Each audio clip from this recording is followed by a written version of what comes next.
ఉప్పు అనేది ఈరోజు మనకి చాలా చౌకగా దొరికే ఒక వస్తువు కావచ్చు. కానీ ఒకప్పుడు ఇది వైట్ గోల్డ్, తెల్ల బంగారంగా పిలుచుకునేవారు.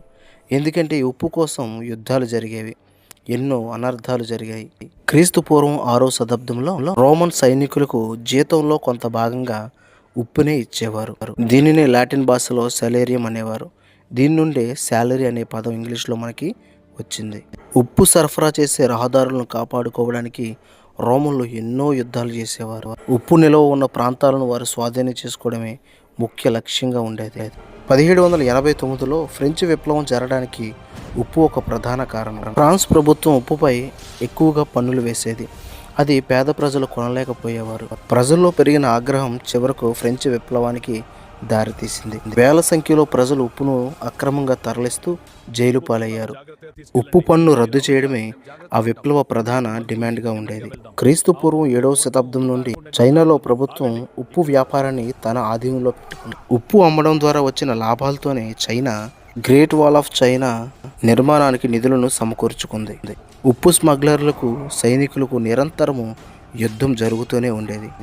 అమెరికా సివిల్ వార్ 1861 నుండి 1865 వరకు కూడా యుద్ధ సమయంలో ఆహారం నిల్వ ఉంచడానికి ఉప్పును అధికంగా వాడేవారు. ఉత్తర రాష్ట్రాల సైన్యం ఉద్దేశపూర్వకంగానే దక్షిణ రాష్ట్రాల యొక్క ఉప్పు బావులను, నిల్వ ఉన్న ఉప్పులను ధ్వంసం చేసి వారికి ఆహారం లేక నీరసించిపోయి ఓడిపోవడానికి ప్రధాన కారణం. అప్పట్లో ఉప్పు ఉంటేనే ఆహారం నిల్వ చేసుకోవడానికి అవకాశం. ఉప్పు లేకపోతే నిల్వకి అవకాశం లేదు. అందుకే సైన్యం కూడా ఆహారం లేక నీరసించిపోయి తీవ్ర పరాజయం పాలయ్యింది.